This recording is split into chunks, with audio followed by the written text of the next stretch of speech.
Olá, estudantes da primeira série, ensino médio, biologia. Sou o professor Luciano e venho trazer para vocês um assunto hoje sobre ligações químicas. É um assunto que vocês já viram aí ano passado, tá, gente? Então é o seguinte, objetivos dessa aula de hoje, reconhecer que todas as coisas são compostas por átomos que são ligados em si por meio de ligações químicas, certo?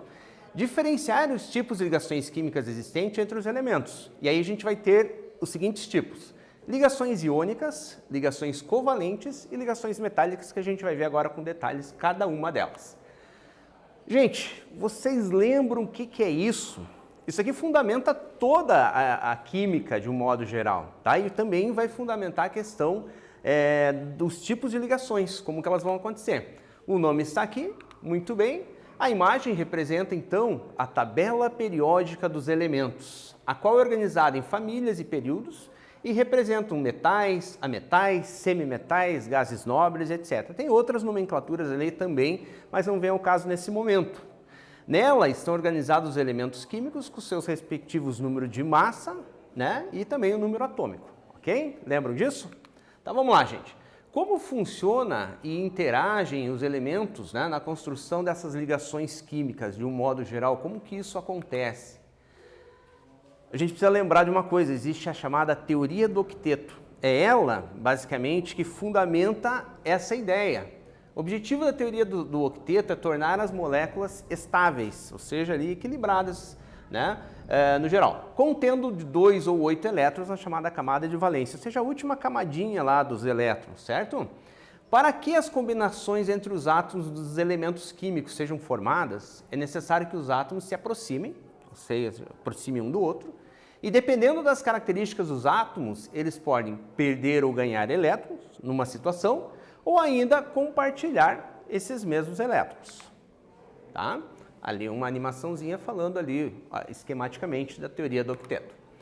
Então vamos ao primeiro tipo de ligação, as chamadas ligações iônicas. Muito bem, ela vai acontecer entre cátions e ânions, entre elementos de carga elétrica positiva e elementos de carga elétrica negativa, elementos que tendem a doar elétrons, elementos que tendem a receber elétrons, beleza? Em geral, a ligação iônica ocorre entre átomos de metais e não metais, também chamados de ametais. Esses não metais também, em alguns casos, a gente vai falar ametais, ok? Compostos iônicos são formados pela doação e recebimento de elétrons. Então, já definiu aqui o primeiro tipo de ligação. Os compostos iônicos, a característica dele agora geral, formam substâncias geralmente sólidas, duras e quebradiças, que representam um alto ponto de fusão e ebulição, ou seja, uma alta temperatura, uma baixa temperatura ali para que haja fusão ou ebulição, além de conduzirem corrente elétrica quando dissolvidos em água. Beleza. Onde nós vamos encontrar, assim, compostos iônicos aqui, cátions, ânions, que vão fazer ligações com outros elementos? Por exemplo, o ferro, constituindo a hemoglobina do nosso sangue, o sódio e o potássio, presentes nos fluidos corporais, a gente vai estudar bastante sobre isso durante os assuntos de biologia, e o cálcio, presente também nos ossos e os dentes, e o cloro, presente no suco gástrico, né, do nosso estômago. Muito bem. Relacionando com a saúde, assim, substâncias sintéticas produzidas aí com esses elementos, né, que fazem esse tipo de ligação e que estão relacionados assim com a nossa saúde. Por exemplo, o carbonato de cálcio, geralmente nos antiácidos, né, estomacais ali com azia e tudo mais, né, eles são aplicados nisso. Hidróxido de magnésio, com a sua fórmula específica ali no chamado leite de magnésio. Também é um composto que tem uma função ali semelhante ao do carbonato de cálcio. Sulfato de ferro, tratamento de anemia. Fluoreto de sódio na pasta de dentes, né, no creme dental. E o bicarbonato de sódio no fermento químico, aquele fermento que é utilizado lá para crescer o bolo e tudo mais. Muito bem, gente. Agora a gente vai para um quiz, para testar o conhecimento de vocês aí. Considerando os tipos de ligação química, responda a alternativa que demonstra um composto formado por ligação do tipo iônica. Então nós vamos ter aqui o brometo de potássio, KBr, sua fórmula, né? O dióxido de nitrogênio, NO2. Temos também a água, o H2O, e também o dióxido de carbono, CO2. Qual deles, né, representa um tipo de ligação iônica? Então, vou dar um tempinho para vocês tentarem responder essa.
Vamos ver se vocês acertaram então, gente? Considerando os tipos de ligação química, né, qual deles representa um tipo de ligação iônica? Então nós vamos ter ali o brometo de potássio, KBr, que está representado por um metal e um não metal. Beleza, tranquilinho isso aí, né, gente? Vamos lá. Os compostos iônicos também eles podem ser representados por outros tipos de fórmulas, assim, né? Então o que nós temos aqui? Um elemento potássio e elemento iodo. O elemento potássio tem um elétron para doar na sua camada de valência. E o elemento iodo tem um elétron para receber. Então fechou ali a ligação. Por quê? Porque um tem para doar e outro tem para receber, formou um composto estável ali, formou daí o iodeto de potássio Ki. Beleza? Mas também tem o cloreto de sódio, que também é a mesma formação dos elementos ali, sódio e cloro, que também segue o mesmo princípio aí, dispensa explicações, que é exatamente a mesma coisa. Beleza? Existe também as ligações covalentes, como a gente falou no início ali, tá, gente? Como que acontece esse tipo de ligação? Acontece entre átomos de hidrogênio, entre si, né? Entre átomos de hidrogênio com elementos não metais, certo? Entre átomos de não metais e semimetais.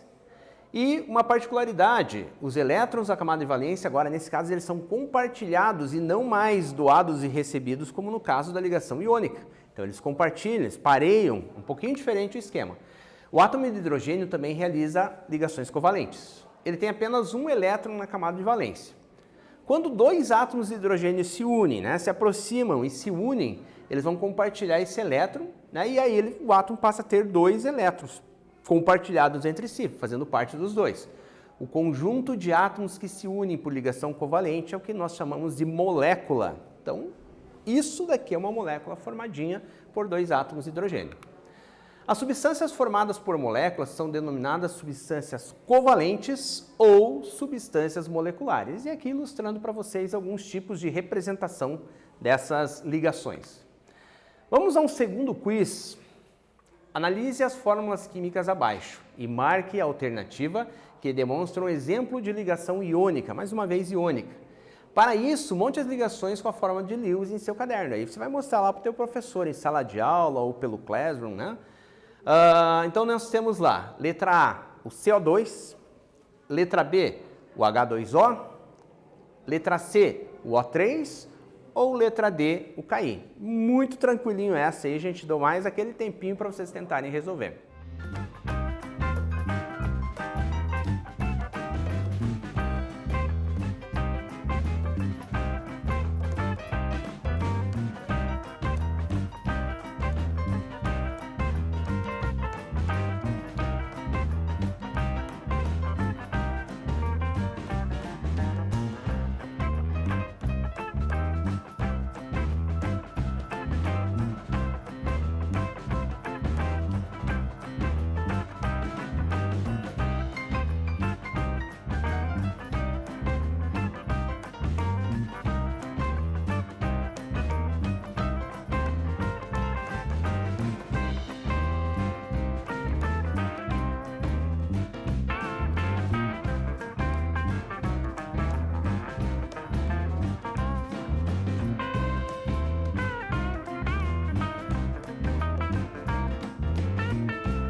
Vamos lá, gente. Essa é bem tranquilinha. A gente viu agora há pouco ali a formulação dela, né? No caso, a gente está pedindo uma ligação iônica, portanto, letra D, Ki, como a gente viu lá atrás, iodeto de potássio.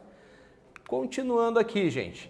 Característica dos compostos covalentes ou moleculares. As características físicas desses materiais, né? Eles têm pontos de fusão e ebulição baixos, ao contrário da ligação iônica, que são altos, tanto o ponto de fusão quanto de ebulição. A temperatura ambiente, eles podem se apresentar nos 3 estados, sólido, líquido ou gasoso. Os compostos moleculares, eles podem ser representados assim também através de fórmulas, né? Tem vários tipos de fórmulas. E podemos ir aqui já para mais um exercício. Considerando os tipos de ligação química, responda a alternativa que demonstra um composto formado por uma ligação do tipo iônica. Mais uma vez, iônica ali. Letra A, brometo de potássio, KBr. B, dióxido de nitrogênio, NO2. Letra C, água, H2O. Ou letra D, dióxido de carbono, CO2. Gente, tá tranquilinho até agora, né? Então vamos ver se acerta mais essa. Dou aquele tempinho de sempre para vocês.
Vamos lá então, gente?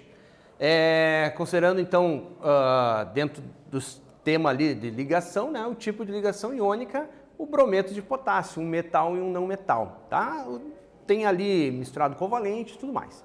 Mas o que pedia era o composto com ligação do tipo iônica. Gente, aí tem o terceiro tipo que a gente vai chamar de ligação metálica, tá? Essa é um pouquinho diferente, porque ela é formada somente entre átomos e metais. Por isso eu falei lá na tabela periódica, você vai ter lá aquele local, aquelas cores que identificam os elementos que são chamados de metais. Quando a gente fala em ligação metálica, a gente só está falando ligação entre esse tipo de elemento, né? Eles podem ser inclusive do mesmo elemento químico, ligando dois elementos químicos iguais, ou elementos químicos diferentes. Os átomos de metais têm maior tendência a formar cátions, ou seja, carga elétrica positiva, gente. Vamos lá. Quais são as características dos metais, desses que fazem esse tipo de ligação metálica, né? São brilhantes, são maleáveis e são dúcteis, certo? Os metais são bons condutores térmicos, ou seja, permite, né, facilmente ali a passagem de calor, né? E também de corrente elétrica, ou seja, eles conduzem corrente elétrica. Pode dar choque lá, se você encostar lá numa superfície que esteja ligado na corrente elétrica. E também apresentam pontos de fusão e ebulição bastante elevados. Precisa de uma alta temperatura para você conseguir fazer, por exemplo, com que ele derreta, né, com que ele tenha assim, um ponto de fusão, por exemplo. Tem alta tenacidade, suportando pressões elevadas sem sofrer ruptura. São altamente resistentes. Por isso eles são utilizados na fabricação aí de automóveis, de refrigeradores, de vários elementos, né, que são feitos por ligações metálicas. A gente vai chamar de ligas metálicas, porque ele precisa, naquele sentido, precisa da liga. Então ele precisa de proporções que permitam isso. Tem as ligações entre os elementos metálicos que permitam isso aqui para nós. Por exemplo, você já viu falar do ouro 18 quilates, né? Com certeza, você já viu falar. Ele não é 100% ouro, ele é 75% ouro, né? A U seria assim a representação na tabela periódica dele, 13% do elemento prata, o Ag, só que também ele precisa de uma liga de cobre para conseguir dar ali aquela consistência, é o Cu. Então, 75% ouro, 13 prata e 12 de cobre, formando aqui o que a gente conhece aí com várias coisas onde se utiliza o elemento ouro, né? 18 quilates aí vai mudar, existem outros tipos de estruturas, de combinações para formar outras porcentagens ali, outros quilates de ouro. Gente, o que nós vimos nessa aula então? Dando uma relembrada aqui. Os elementos químicos da tabela periódica estabelecem ligações específicas entre si conforme o número de elétrons que constituem a sua camada de valência. Então você precisa lembrar lá a questão das camadas de valência para você saber ali o tipo de ligação que ele vai fazer, né? Se ele vai compartilhar, se ele vai doar e receber e tudo mais. Conforme as conformações atômicas dos elementos, as ligações podem ser do tipo iônica, que a gente viu daí especificamente que um átomo doa elétrons e outro recebe, e assim ele vai compondo, né, entre diferentes elementos, né? A ligação covalente, que existe chamado compartilhamento, tá? Compartilhamento, não há doação. Os elétrons da camada de valência fazem parte dos dois ou mais átomos envolvidos. E também nós temos a ligação metálica, né, que daí é entre elementos considerados metais da tabela periódica. Pessoal, o que acontece? Algo muito importante. Ficam dúvidas, com certeza, nesse assunto, né? É um assunto que a gente está trazendo lá do nono ano do ensino fundamental. E a gente precisa desse assunto na biologia para fundamentar várias coisas. Isso aqui não é você vai ver isso em química também, mas especificamente a gente não aprofundou como vai ser aprofundado na química. Mas assim mesmo, surgindo dúvidas, consulte teu professor, certo? Se você não tem condições de ir até a escola ou assistir pelo Meet a essas aulas, né? Você consegue ir até a tua escola, buscar material impresso que você vai poder levar para a tua casa tranquilamente, responder e devolver na escola. O importante é você conseguir assimilar tudo isso, porque com certeza, é algo de extrema importância ali que vai fundamentar muitos assuntos que a gente vai ver na biologia no primeiro, no segundo e no terceiro ano. Por isso é sempre muito importante. Gente, obrigado pela atenção de vocês, valeu ali. Se ficou alguma dúvida, só esclarecer com o teu professor e até uma próxima. Valeu, brigadão.